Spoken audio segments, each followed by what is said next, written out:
recently I did a video conversation called Living on the Hyphen, and I got a really nice letter from one of our viewers. And this is from Living on the Hyphen is more common than you think. Are you an American or American? That was my funny thumbnail.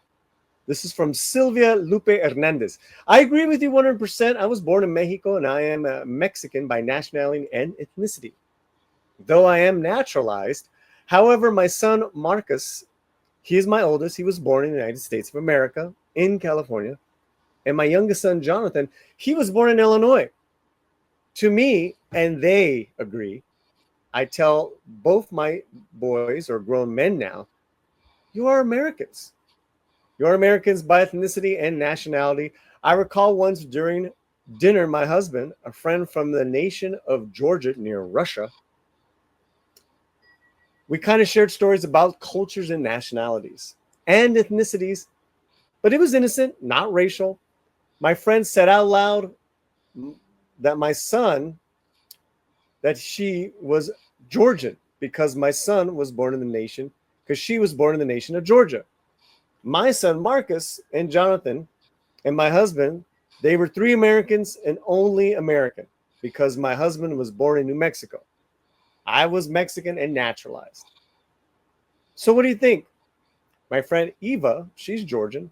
My husband Roger was born in New Mexico because he was born in the United States, and my two sons, Marcus and Jonathan, two Americans as well.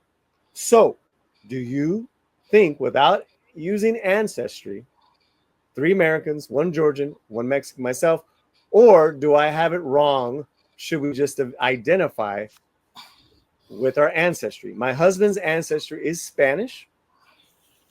This is from Sylvia Lupe Hernandez. Well, Sylvia, I want to thank you for the letter. I want to thank you for your thoughts. I want other great letters such as this, whether it's about our culture, our shared nationalities, that we like to cover on the Slant, or if it's about our favorite pop culture items, send me your letters. I love these big story letters. I love the stories of your family. I think the key thing here is that how your kids see themselves, whether I agree or not. I cannot put a stamp on that kid, that person's experience. It's like, nope, this is how you should be calling yourself. This is what your experience is. My video pointed out that millions of Americans live on a hyphen, whether we like it or agree or not. That's their experience. African American, Irish American, Asian American. That is how they view it. Mexican American.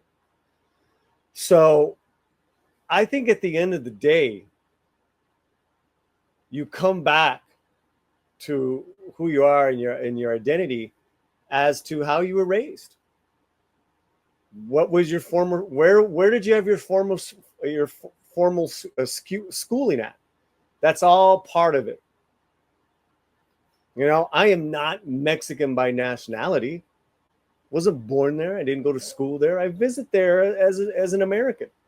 I love the cultural ties, obviously. I'm going to Mexico, and I can't wait because there's a lot that we share. But at the end of the day, I'm American with people who people who don't look like me, and I like that. I like sharing.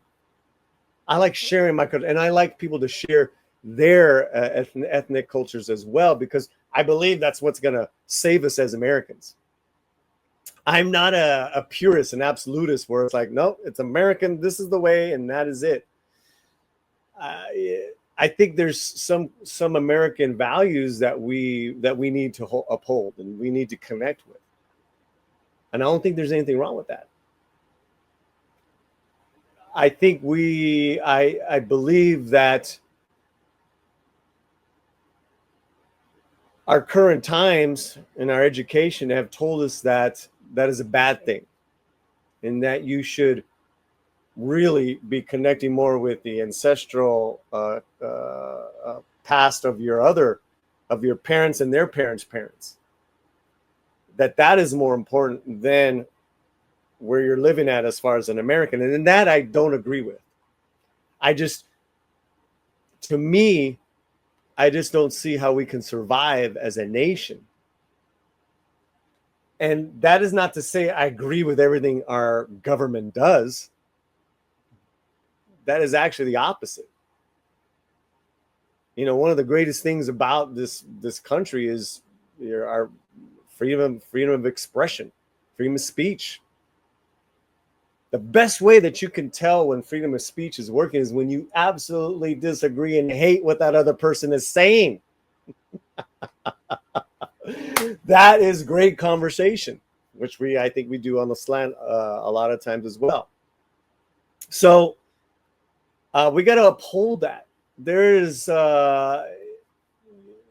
this conversation was sparked on by an American elected official who went to another country and said she is proud to be more, I believe it was either Salvador or it was another, I'm more proud to be this Latin American than I am to be an American. It's like,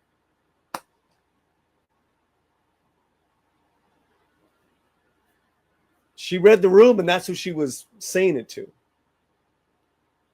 And in my video, I talked about, well, you're an elected official. Your constituency, maybe a majority of them will support that. Oh, yes, live in your truth.